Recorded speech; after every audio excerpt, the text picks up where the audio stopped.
Une pandémie qui bouscule le monde et le continent, vous venez de le voir. Alors comment les citoyens africains ont-ils réagi à l'irruption du virus?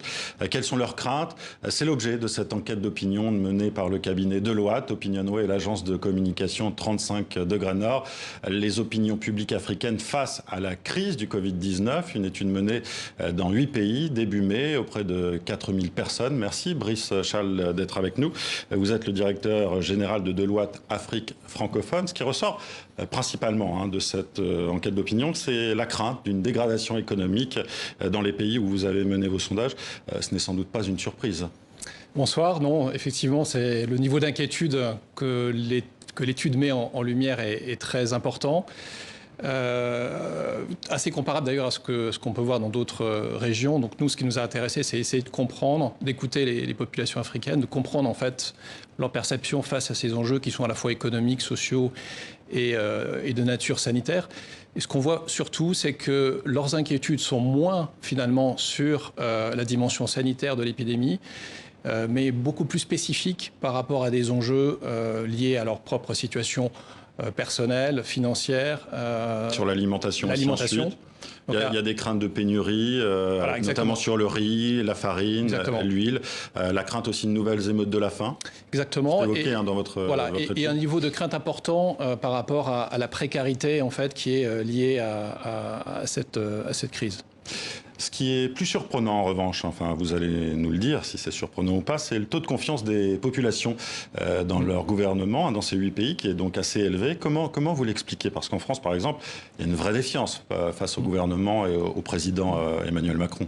Alors, effectivement, la France est un cas spécifique avec un taux de confiance qui est de l'ordre de 39%, ce qui est relativement bas. On est plutôt là sur des niveaux de confiance autour de 75-80%. Totalement confiance et oui, dans un très bon niveau de confiance qui est très élevé. Alors presque au même niveau finalement que les médecins, le corps médical, les scientifiques, ce qui est plutôt logique.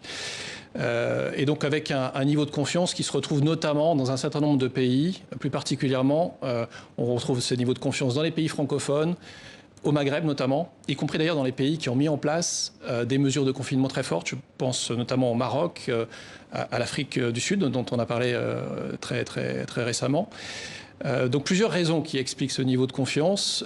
D'abord, le peu de cas aussi, peut-être à expliquer aussi ce niveau de confiance. Alors c'est pas tellement relativement par rapport à ce qui s'est passé en Europe ou aux États-Unis. Oui, alors il y a effectivement le déploiement de mesures qui ont été prises très tôt, en fait, pour protéger les populations, fermeture des frontières, ce type de mesures, et qui explique aussi le niveau de la pandémie qui est différent de ce qu'on voit en Europe. Mais surtout, très rapidement et de manière très anticipée, l'importance et la pertinence d'un certain nombre de plans de relance et de soutien qui ont été déployés par les gouvernements. Alors j'ai une question aussi sur la méthodologie. 4000 personnes, 4017 pour être précis, interrogées, 500 personnes par pays, puisqu'il y a 8 pays, je ne les ai pas cités, mais Afrique du Sud, Algérie, Côte d'Ivoire, Égypte, Éthiopie, Maroc, République démocratique du Congo et Nigeria. Est-ce que c'est suffisant, 500 personnes par pays, pour dégager justement des études d'opinion? Est-ce qu'on peut parler aussi de comment vous avez composé vos panels? Alors effectivement, on est plutôt sur 4000 répondants, donc on a un échantillon qui est très important, très représentatif en termes d'âge, de type de population rurale versus urbaine et de catégories sociales, et avec des résultats qui sont quand même très convergents. Il y a bien évidemment des disparités. Par exemple, il y a un niveau d'inquiétude qui est beaucoup plus fort en Afrique subsaharienne par rapport au Maghreb.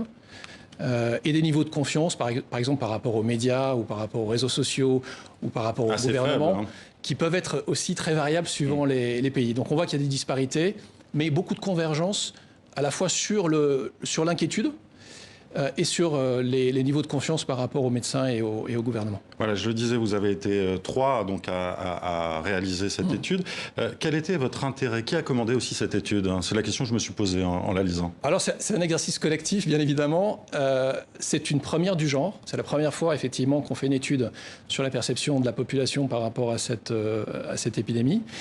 Et effectivement, nous, ce qui nous intéresse, c'est de comprendre, d'écouter, de comprendre ce qui se passe dans les différents pays. C'est pour vous, en tant qu'agence, en tant que cabinet? Nous, notre rôle en tant que Deloitte, c'est effectivement fournir de la donnée ou des datas de qualité pour que les différents acteurs puissent prendre des décisions stratégiques. C'est à destination des gouvernements notamment. C'est totalement. Mais personne ne vous a payé pour la faire. Bien sûr que non. C'est même. Non, mais c'est une vraie question. C'est nous-mêmes qui l'avons financé par nos propres moyens, et c'est vraiment dans une logique, effectivement, d'apporter un éclairage, un point de vue, d'apporter surtout des données de qualité, qui est souvent un sujet complexe dans des pays comme ceux d'Afrique.